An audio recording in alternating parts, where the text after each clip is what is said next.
going to talk about the OB-8. Even though it lacks some pretty important parameters such as oscillator cross-modulation, which are found on many synthesizers. It was on the Jupiter 8 as well as the Memorymoog at the time. The OB-8 has some very unique parameters that you won't find on any other synth. The first thing I want to talk about, though, are the pan pots. Each voice of the OB-8 can be panned in the stereo field. When it comes shipped from the factory, the first 4 voices are panned hard left, and then voices 5 through 8 are panned hard right. And what I've done is change that so that the first 4 voices, they start at the left and each successive voice marches towards the middle, and then 5 through 8 start at the middle and then end up at hard right. And that way all 8 voices will span the stereo field. If you had headphones on, it's more obvious to hear. So I'll just hit 8 times and you'll hear the voices cycle through the stereo field.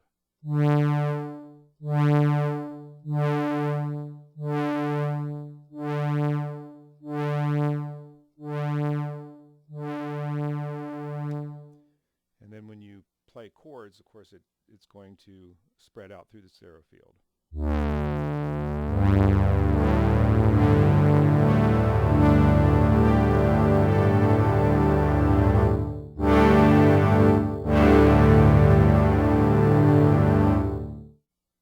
Panning becomes very interesting when you use the arpeggiator. The voices will arpeggiate from left to right with the normal up position selected. With down, they'll actually go in the reverse direction from right to left, and then with up and down, left to right, then right to left. So I'll illustrate that.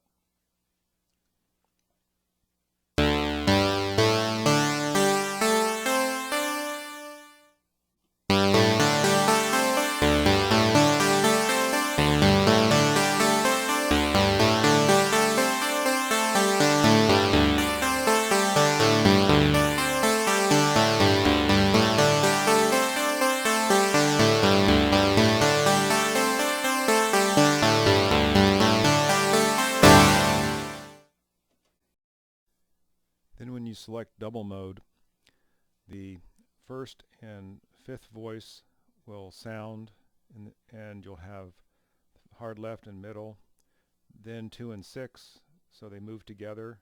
So every 4 key presses, the voices will advance together.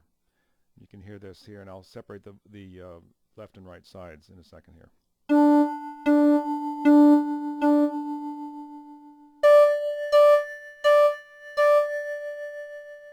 So this is the first 4 voices.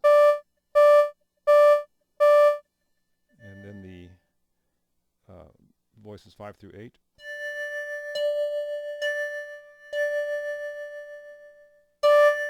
So this volume adjustment here is basically the balance between the 2 voices.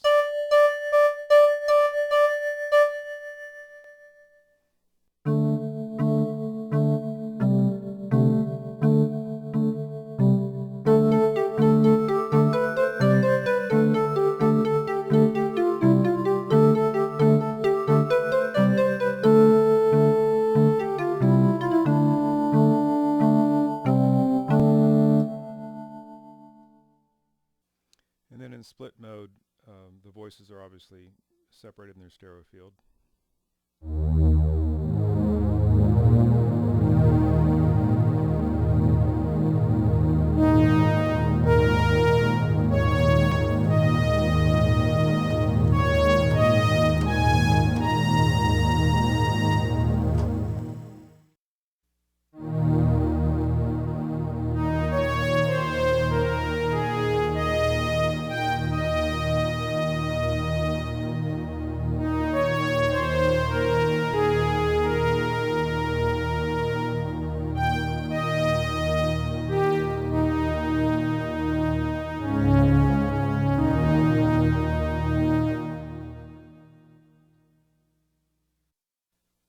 While I'm still on the subject of panning, I'm going to skip ahead and talk about the LFO phase. I use this feature quite a bit. What's interesting is I visited a friend who's a relatively famous ambient musician, and I was going to illustrate this feature on the OB-8, and he wasn't even aware of it, and it didn't even work on his synthesizer for some reason. But anyway, it's the page 2 function, and you can select between 90 degree or 100 degree phase of the LFO. And what that does is it puts the first 4 voices out of phase with the last 4 voices, either 90 or 180 degrees. But before I do that, I'm going to just show you what it's like without the phase shift. And the LFO is going to be modulating the filter.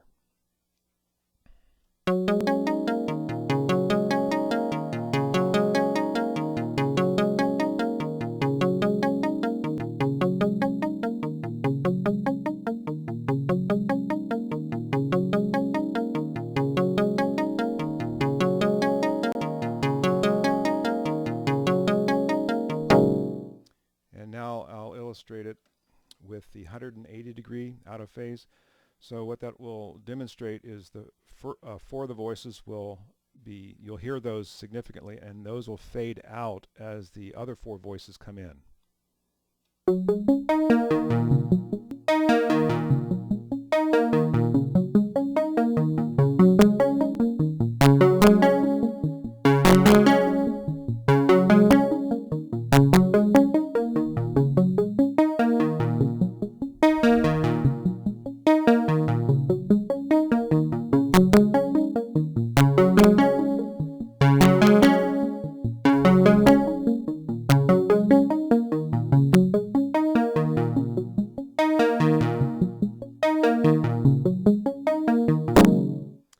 And now the 90 degree LFO phase. I actually like this one the best.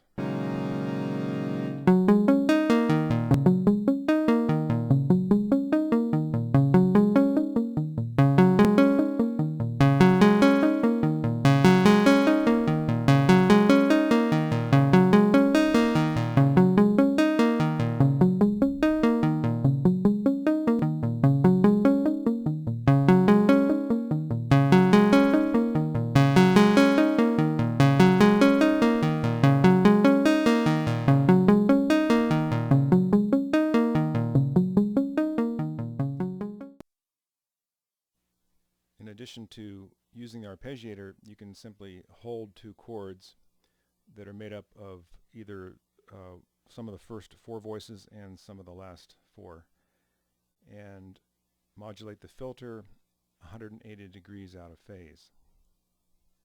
Also, if you use less than 8 voices, you can play additional notes on top using the keyboard.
Now in the master section, you've got the master volume of the whole instrument, the program volume for each individual program. It also serves as the balance control between the left and right programs in double or split mode. You have the master tune dial, and then you have the auto tune switch, the hold switch, which also serves as a secondary function to terminate the cassette process if you're loading or saving a set of programs and you want to stop the process. And then finally the chord page 2 button, This is used to get into the page 2 functions, but it also is used to lock a chord, and I'll demonstrate that.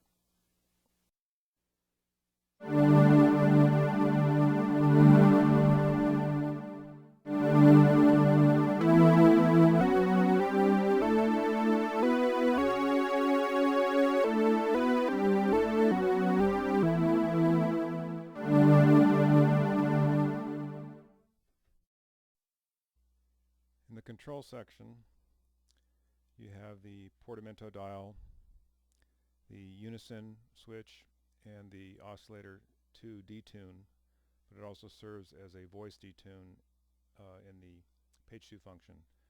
So, for example, the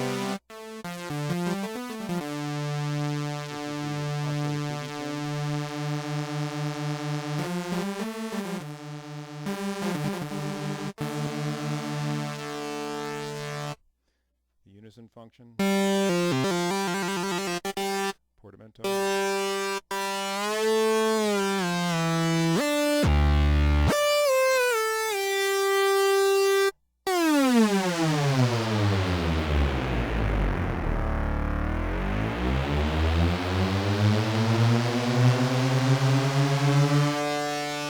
and then the voice detune for the unison.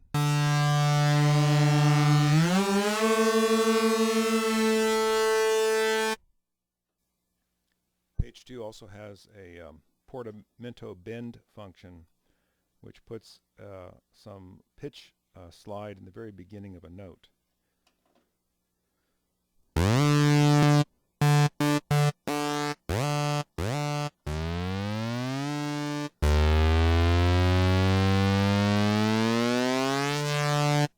This particular function was used in this patch called St. Guinevere, which is a factory patch.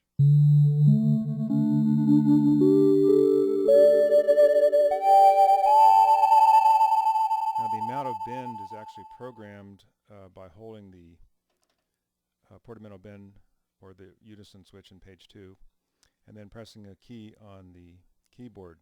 So if I press this, you get no bend at all. If I go up an octave, it's going to bend an octave. Or actually bend down an octave. If I go down an octave, it'll bend up.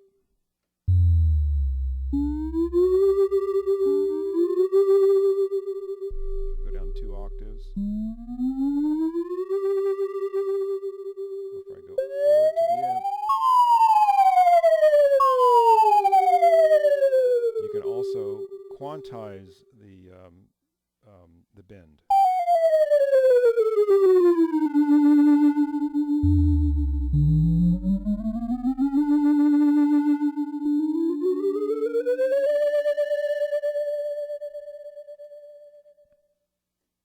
And the quantized bend function was used in this factory patch.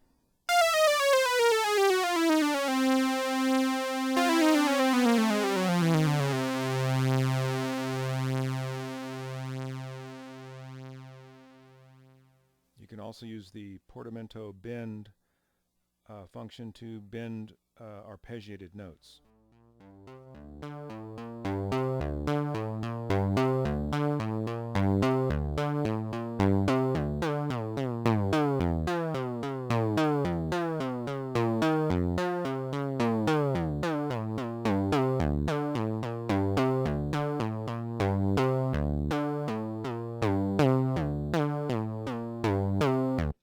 If you use the chord function and the portamento bend is on, you're going to get the portamento bend every time you press a key, but you won't be able to glide from one note to the next, for example.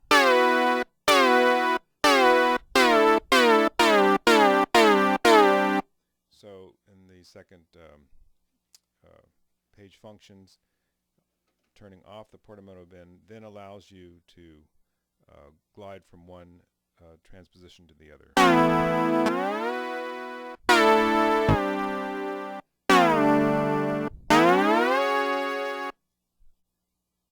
In this section of the portamento function, you have a legato button which can only be used in the unison mode, and that simply means that when you play one key after the other without releasing the first key, the notes will glide. If you play staccato or releasing the keys before you go to the next, of course you won't get the glide. And then we have equal time and exponential. Let me illustrate that. Equal time means that no matter where you are on the keyboard, it takes the same amount of time to glide from one note to the next. So I could glide from, let's say, an octave,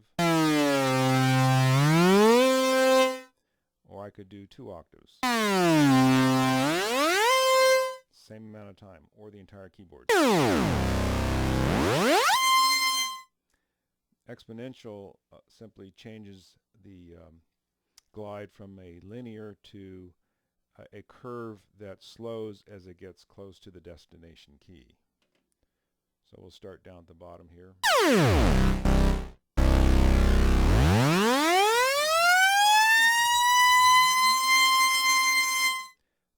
And that's probably a little bit easier to hear with the quantize function on.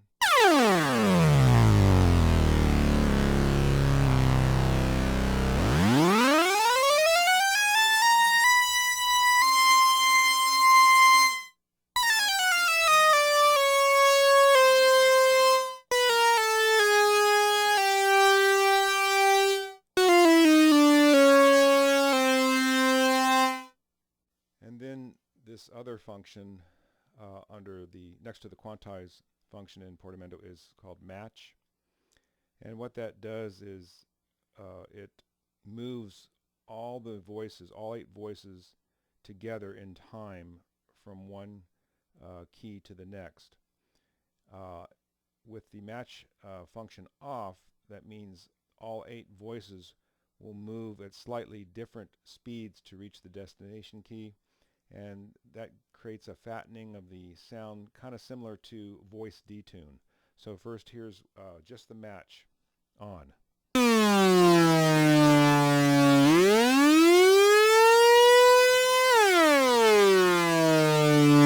Now it's a subtle effect, so I'll take a match off now. You have to listen carefully.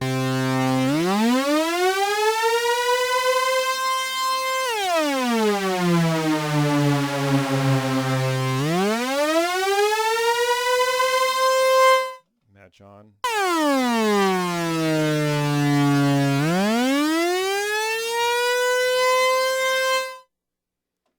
And this particular factory patch uses the match off, and it's played legato.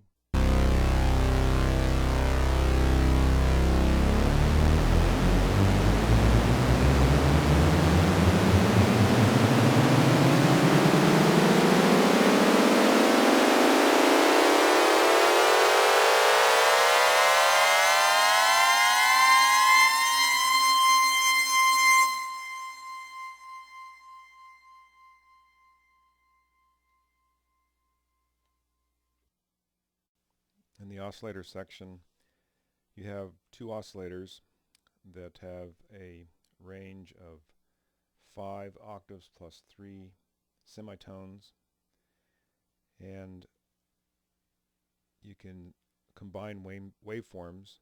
You can have a square wave,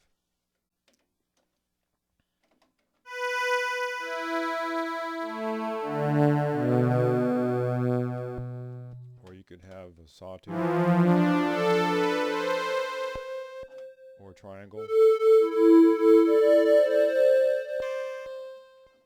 or the sawtooth and the square wave together. And you also have a sync function,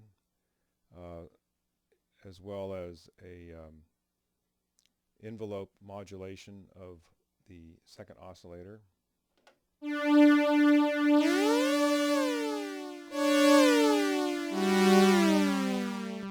as I said, you can synchronize that.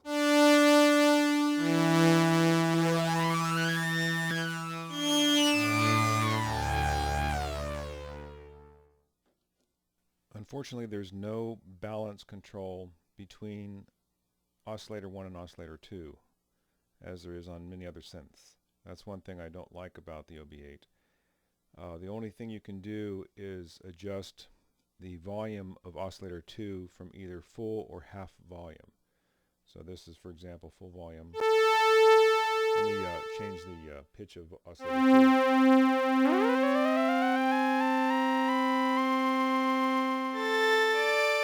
And then half volume.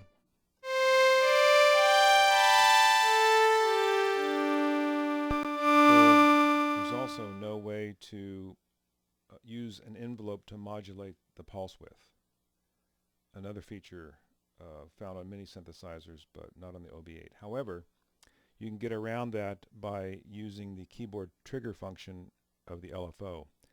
When you press the triangle and the sample and hold buttons together, that brings in keyboard triggering, and then in the page 2 function you can dial in the LFO trigger point at what phase of the waveform it begins when you press a key.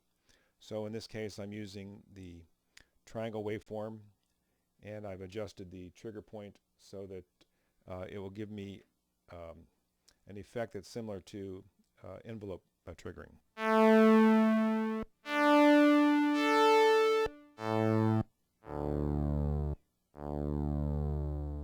You can also invert the pulse width, and then it goes in the other direction.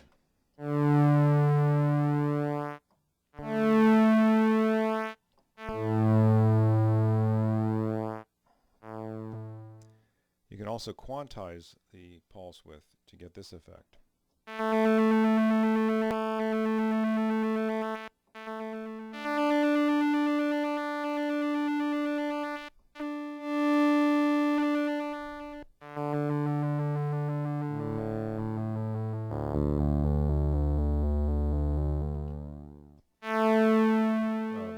This is how the LFO trigger point affects the start of the wave cycle.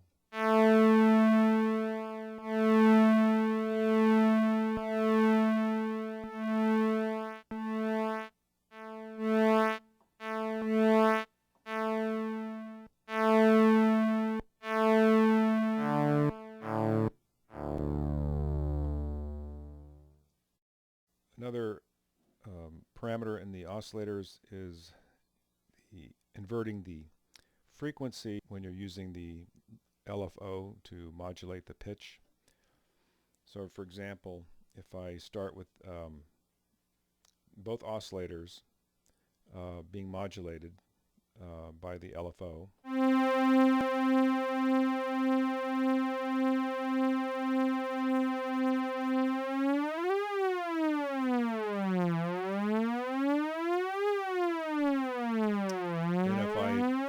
this parameter, it'll invert the modulation of Oscillator 2. You can also quantize the modulation.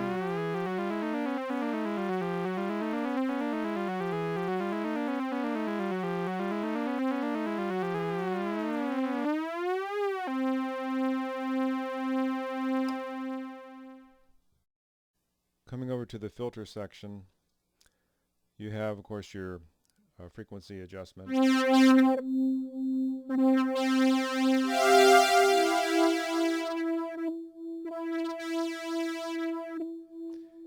And then your modulation using the envelope.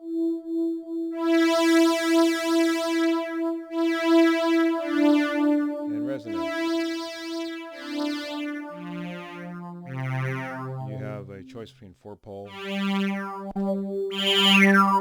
and 2-pole, which accentuates the resonance. You have a noise oscillator, but unfortunately it's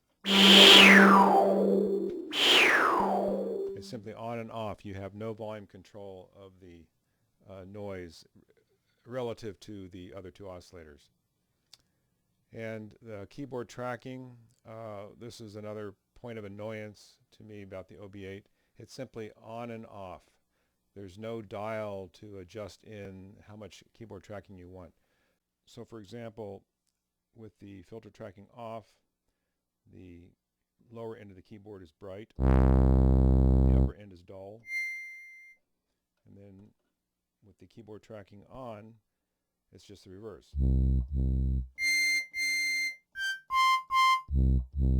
In the envelope section, you have the standard attack, decay, sustain, release for the filter envelope, as well as the amplitude or volume envelope.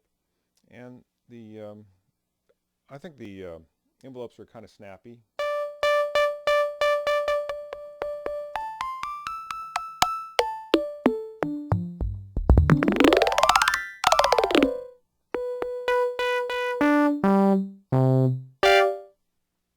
In order to talk about the page 2 functions in the envelope section, I need to go back and talk about the modulation section with the LFO.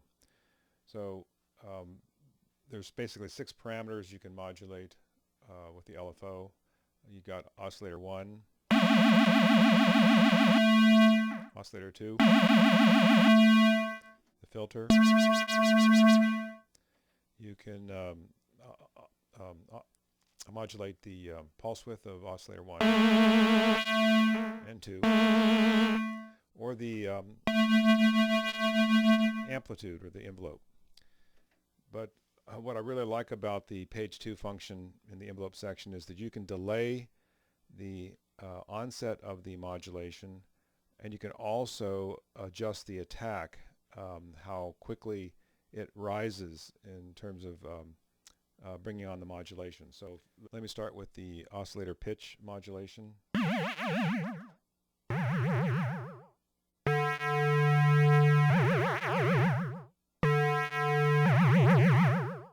That's delaying the onset, but the attack is a little bit more useful.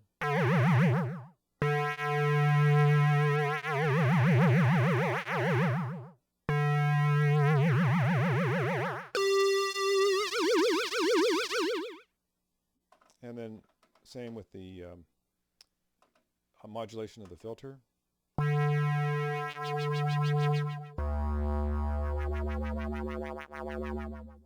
So the top 2 dials are for the modulation of the first row, and then the second modulation features are controlled by the bottom 2. So we'll do the pulse width. Let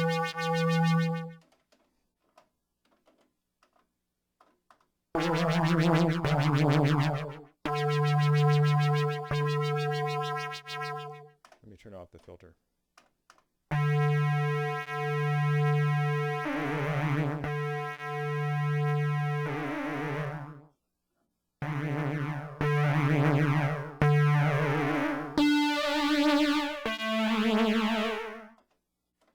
And it also works with the amplitude modulation.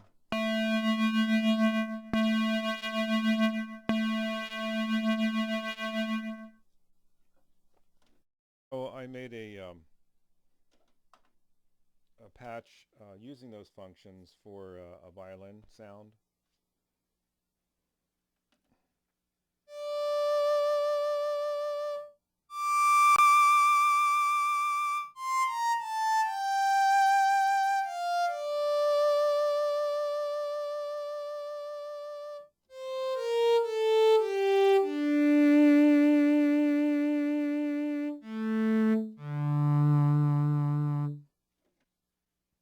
Mention something about LFO tracking. This is an important parameter when you're making string patches. When you modulate the pulse width with a triangle wave, you want the speed of modulation to be slower at the lower end of the keyboard than the upper end of the keyboard. And the page 2 function of the OB-8 gives you a button to turn on LFO tracking, and it's a gradual increase in the rate as you go up the keyboard. Unlike the Memorymoog, which actually doesn't have LFO tracking as part of its LFO, so you have to use the third oscillator in low frequency mode to modulate the pulse width of oscillators 1 and 2. But because there's no way to control the pitch tracking of oscillator 3, it's 1 volt per octave, and the rate of change is too fast at the lower end of the keyboard compared to the upper end. Illustrate the difference by modulating the filter to make it obvious. So first of all, this is without LFO tracking.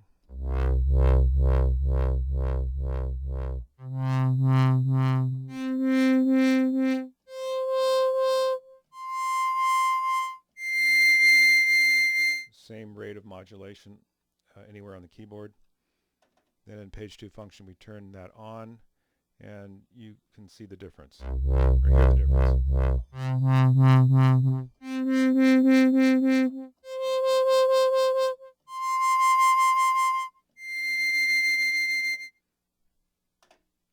And that was one of the features that I used for that violin patch.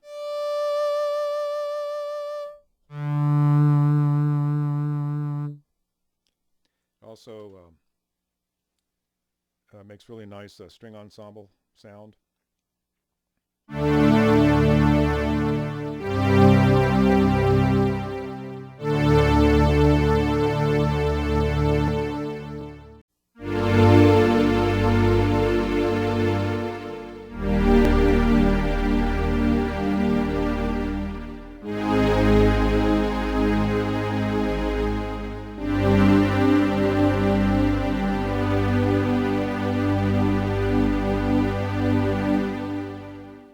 Now the waveforms of the LFO. You've got your basic triangle wave, your square, your upgoing sawtooth, downgoing sawtooth,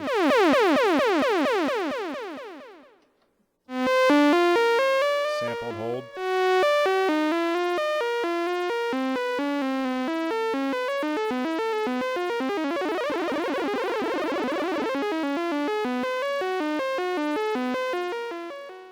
and then you've got the sampled vibrato LFO, which is a really nice feature.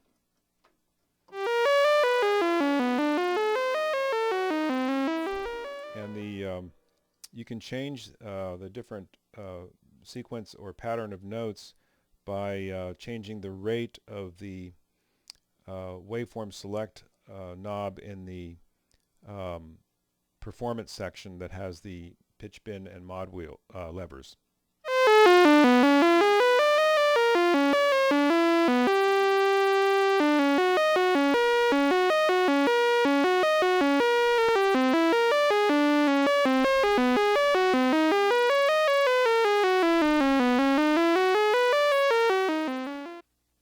The OB-8's filter resonance does not self-oscillate.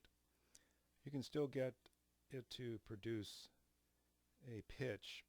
It's very low in volume, and it would be overpowered by the volume of the other oscillators. But you can boost the volume of the resonant pitch in the unison mode, and that's what I've done here, also modulating the filter, which would be its pitch, with the sampled vibrato LFO.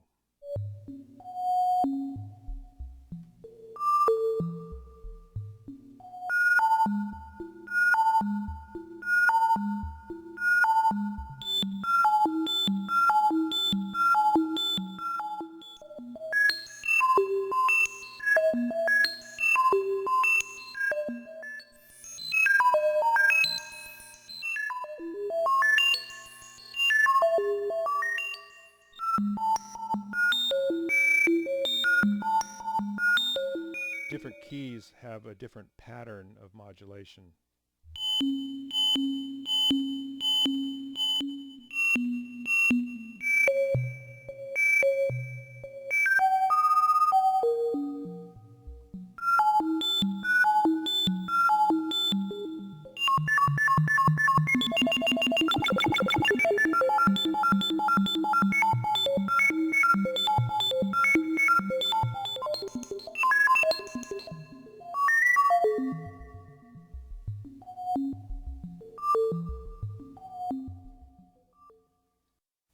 Here's another sound that uses just the filter resonance as the sound source.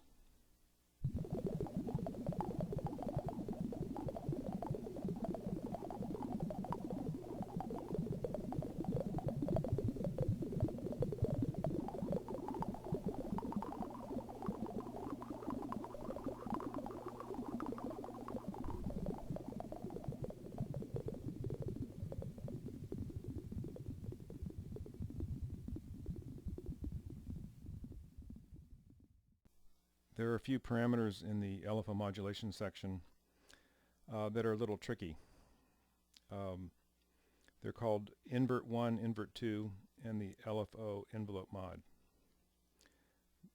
The invert parameters do not affect the polarity of the LFO waveform. That's done in the two parameters marked frequency and pulse width under the oscillator section, under the sync and filter envelope buttons, and that parameter is oscillator 1 LFO mod invert. Selecting either one of those buttons will invert the phase of the LFO with respect to either the frequency or the pulse width of oscillator 1. So the invert 1 and 2 parameters in the LFO modulation section are actually tied to the delay and attack mod 1 and 2 parameters in the envelope section.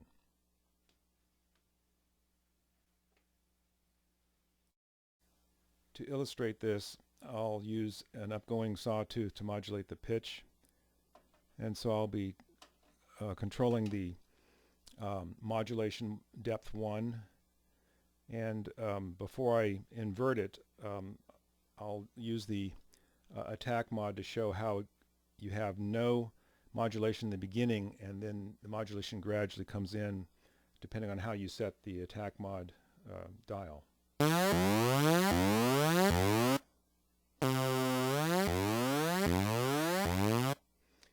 Now when you hit the invert switch, it seems like nothing happens, and you might think, oh, I guess it's broken.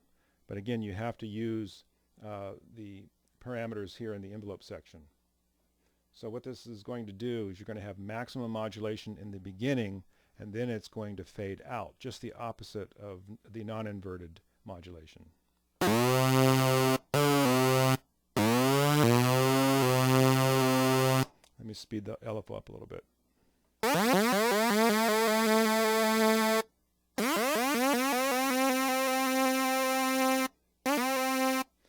Then uninverted. The same thing happens with the pulse width modulation.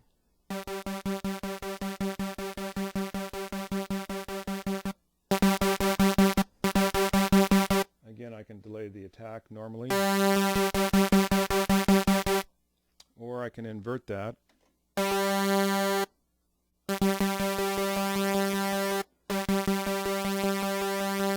And it fades out. Now the LFO envelope mod uses the settings in the envelope section on the attack and decay rotary dials to affect the speed of the modulation. Kind of similar to the filter envelope parameter in the oscillator section here. So what you should hear is a gradual speeding up of the oscillation by using the attack mod 2 rotary dial in the volume envelope section.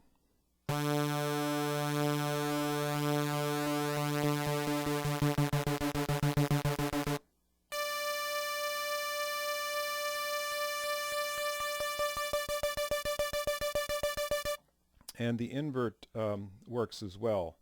In that case, it would start out fast and then slow down.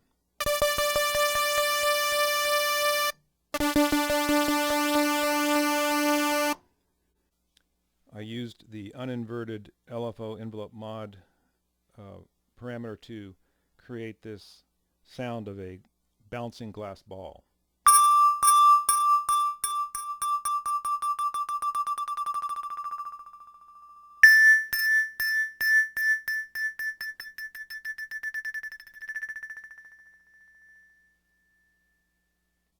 Use the inverted parameters for both the frequency of oscillator 1 and the pulse width of oscillator 2 to create the initial blip sound in this trumpet patch.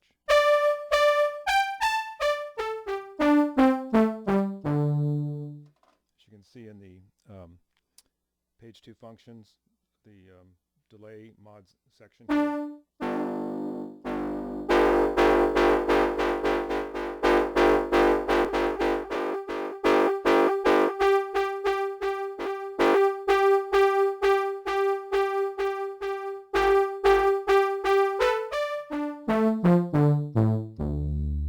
I use the LFO envelope mod with the invert function on this loon sound.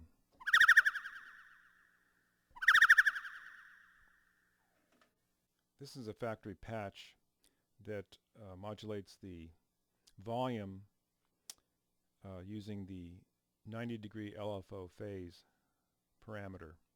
So it's called stereo spin, so you have the first 4 voices relative to the second 4 voices being 90 degrees out of phase.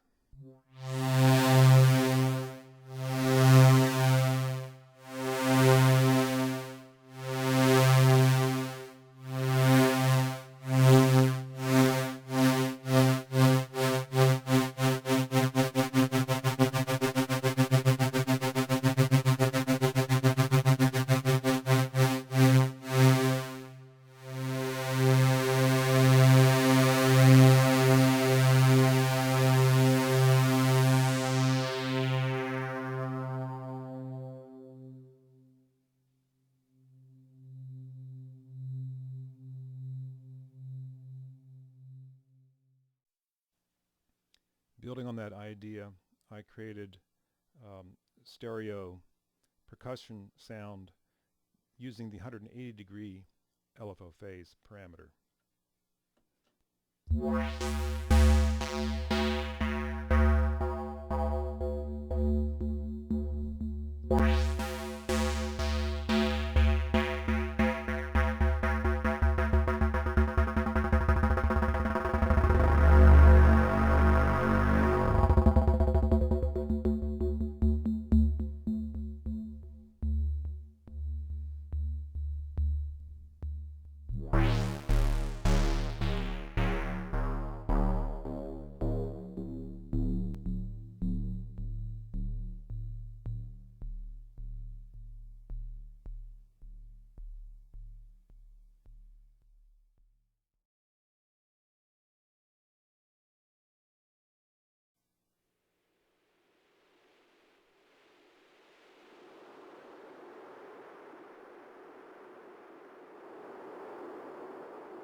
That was a segue to talking about performance controls.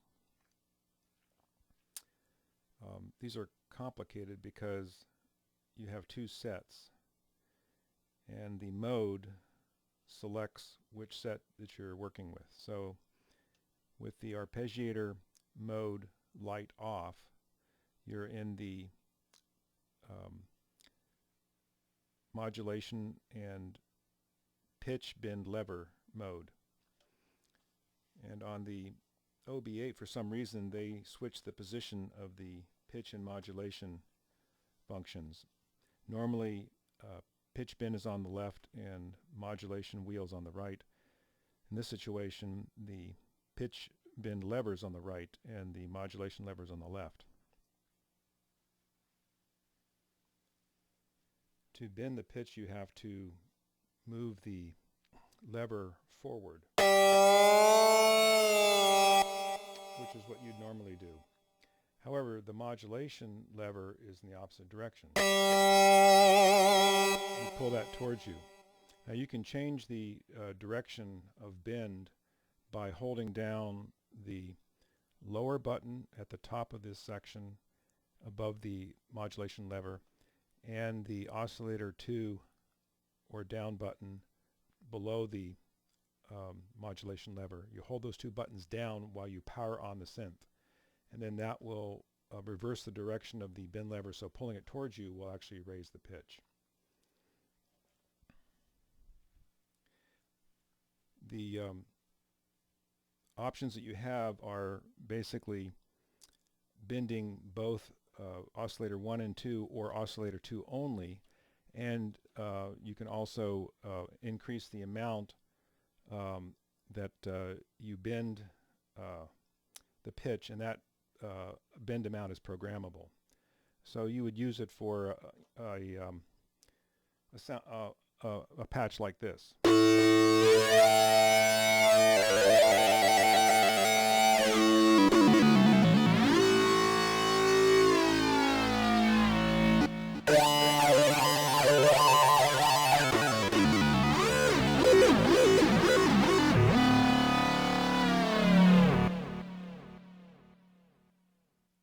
Above the pitch bend and mod levers are the upper and lower buttons. These are always on in whole mode, but in split or double mode you can turn off either the lower or the upper portion to determine which half of the keyboard responds to the pitch and mod levers. I'm going to try to explain waveform select for the mod lever. First of all, note that the rate knob also doubles as the waveform select knob, and it has a down and an up position. And to the right of the pitch bend lever you've got these waveform images. In the middle here you have the square wave and the triangle wave, and this corresponds to the pitch bend lever being in the neutral position. So with the waveform select knob being in the down position, you get the triangle wave.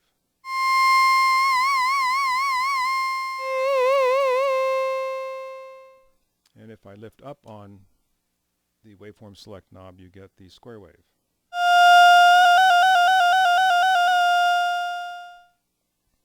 Now if you look up here above the square wave and triangle wave, you have a downgoing sawtooth and sample and hold.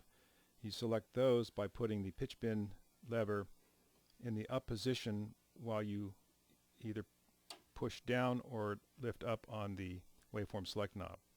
So by pushing it down while this is up, that should select the sample and hold.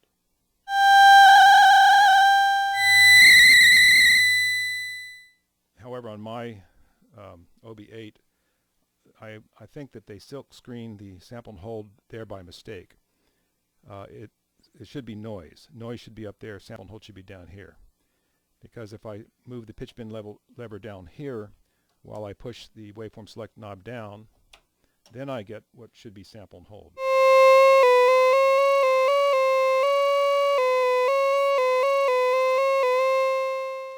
And then to select the downgoing sawtooth, you move the pitch bend lever up here while you pull up on the waveform select knob. And if you push the pitch bend lever down while you push on the lift up on the waveform select knob, you get the upgoing sawtooth. So the position of these waveforms indicate whether it's the waveform select knob being up or down. This performance panel also has a transpose button. You have the lowest position here, mid position, up position. Finally, you can select whether or not both oscillators or just one oscillator responds to the mod lever. So both oscillators in this situation, just oscillator 1, just oscillator 2,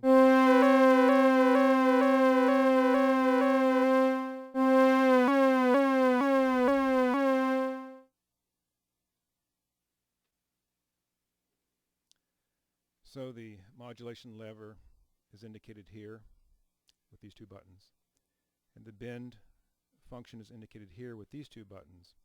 So with neither button lit up, the pitch bend lever is going to bend the pitch of both oscillators.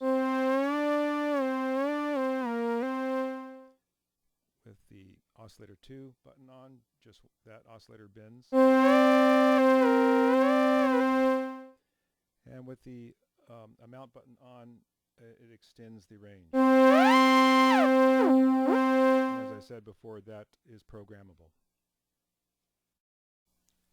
To access the arpeggiator functions, you turn on the arpeggiator right here with the mode section, and it indicates with this line here that you've got these 4 buttons to use to adjust the functions of the arpeggiator. You turn on arpeggiation by pressing the arpeggiate button, and with the keyboard light on, it'll arpeggiate as you play a chord.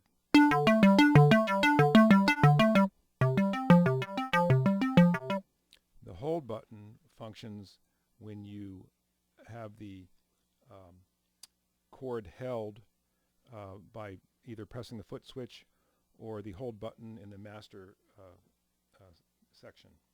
So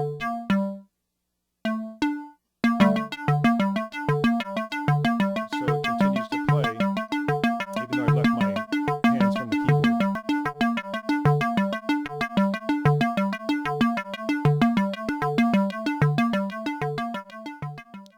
So right now the up function is going, and that means it's playing in the order in which I press the keys. It's not just simply up as it is on many other synthesizers like the Jupiter 8. You're actually playing the order in which you've pressed the keys on the keyboard. If I go down, it's going to go in the reverse direction.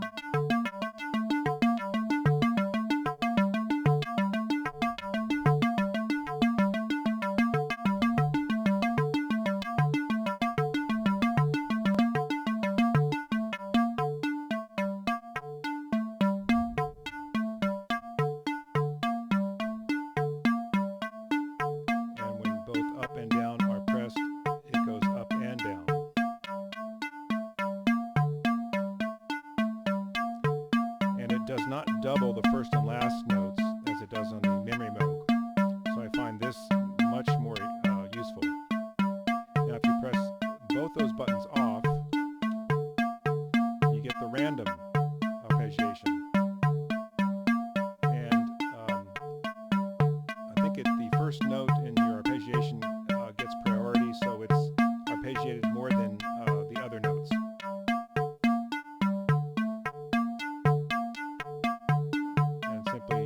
Pressing that turns it off. You can arpeggiate both the left and right sides of a split.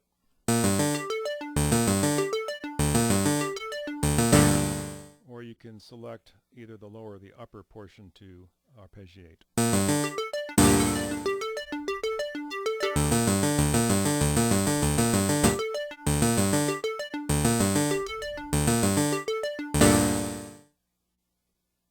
Now all these buttons here can be used to program transpositions of the arpeggiator. So right now I just have no transpositions, but if I hold the mode button and press one of these other buttons, it will add different transpositions. Right now each one of these buttons represents a sequentially higher octave, and I'll illustrate that here.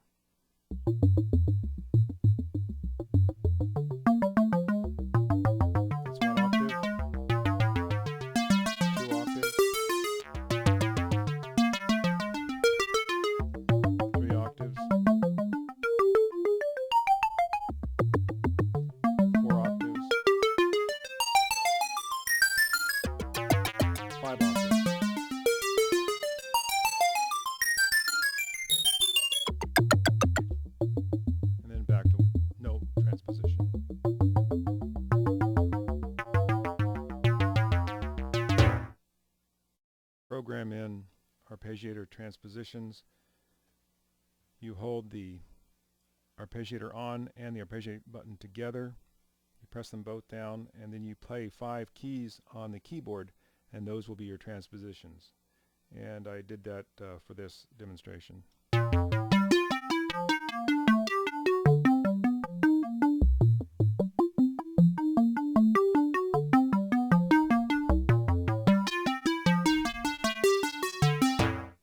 And then to restore the octaves, simply press the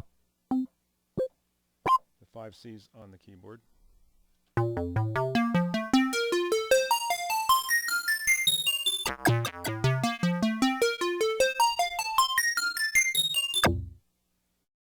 With an arpeggiation going, you can turn off the mode and switch back to the pitch bend and mod lever functions and make adjustments while the arpeggiation is still going.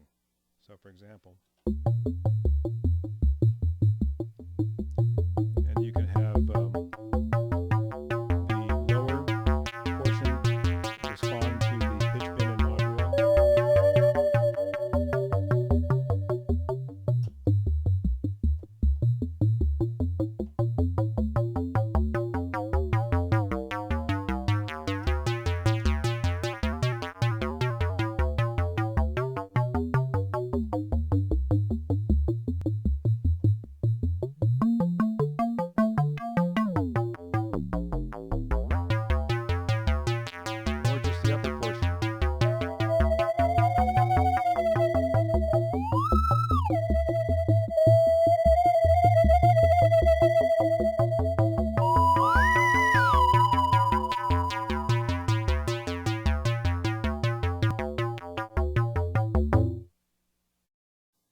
Here's a few double sounds.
Now for some split programs.